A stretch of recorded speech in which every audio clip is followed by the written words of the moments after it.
Alright, so let's start with our next curve node inside our curve sample, which is a sample curve. So I already have a setup, and what this sample curve is doing, basically, we have a spiral here, and let me actually show you like this. We have a spiral, and why is it not selecting? Okay, great. So we have a spiral here, and sample curve, what it is doing, we have first of all a few inputs and few output, and as it name says, it is sampling the curve. So current curve I have is my sample, and it is taking that input and putting it in my input value, and it is going to shift my sphere.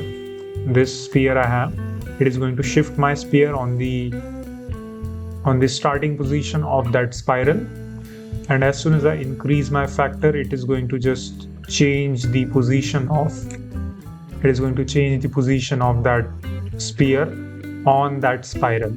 So very helpful node, but obviously we can do with help of value as well. So if you wanted to add a custom value here, there is a mathematical operation goes inside this value where it takes ID or index, and that way you can shift it, but I don't like to use that. Factor is something which I obviously use, so if I even add a value, you can immediately switch in between values, you can animate. Curve index, as its name says, it is going to just input the index of the curve, and to be honest, that's it. It does not do any operation because it just captures the index value, and it makes sure that that moves with according to the index. But as soon as you link it, it does not perform the operation, because currently we are taking multiple index point, which means we have this many points on this spiral. That's why it is taking multiple points, and that's why it is not changing the position of that. So again, I don't use that. I only use factor. Factor means basically going from 0 to 1. So in every geosystem, this value goes from either it is 0 and this is a 1. It calculates on the basis of that. You can see 0 to 1. And the length is basically just going to change the actual length. So you can see, even if I go beyond that, it is not going to go further because it is going to change the length itself. I don't like to use that length feature that much because to be honest, I don't really use that much. The factor is the only one which I use, and obviously you can also input everything as an integer or boolean, or maybe like a vector, color, matrix, anything. So depending on what look you want, you can change the value here, change the data type, and change this factor value here, and this is changing my position. But if I wanted to change it according to my tangent, I can do that.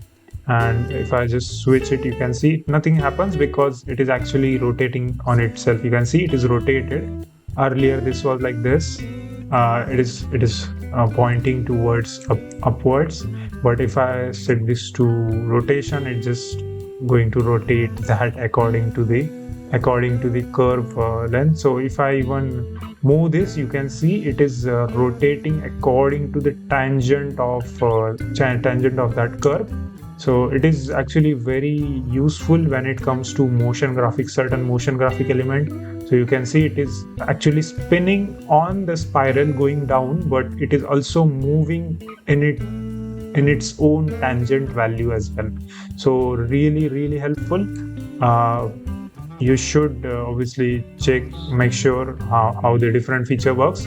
Normal, as its name says, it is just going to change the value according to the normal of that spiral.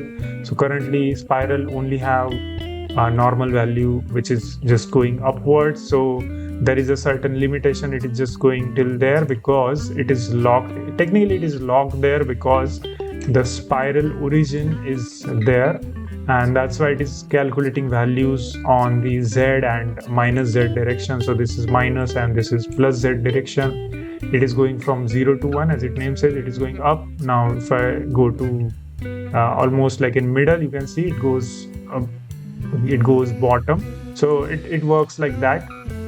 Again, I encourage you to check this option out. You can also obviously change the value of output value of this according to your operations. I like to keep it normal, but obviously you can change it. As you can see, it is going in different direction now according to value. So you can obviously create multiple looks. You can see currently it is rotating. So if I even do this, you can't see this rotation like this, but it is rotating on the basis of that. So really helpful node. So let me give you a very short summary. So again, takes the factor value. Let me delete this. Let me do that. So let's just take a factor or length value, and you can animate this according to that. Curve index, take multiple input value, and you can do some mathematical operation to perform it on your next node. Position changes position, tangent basically self rotate itself.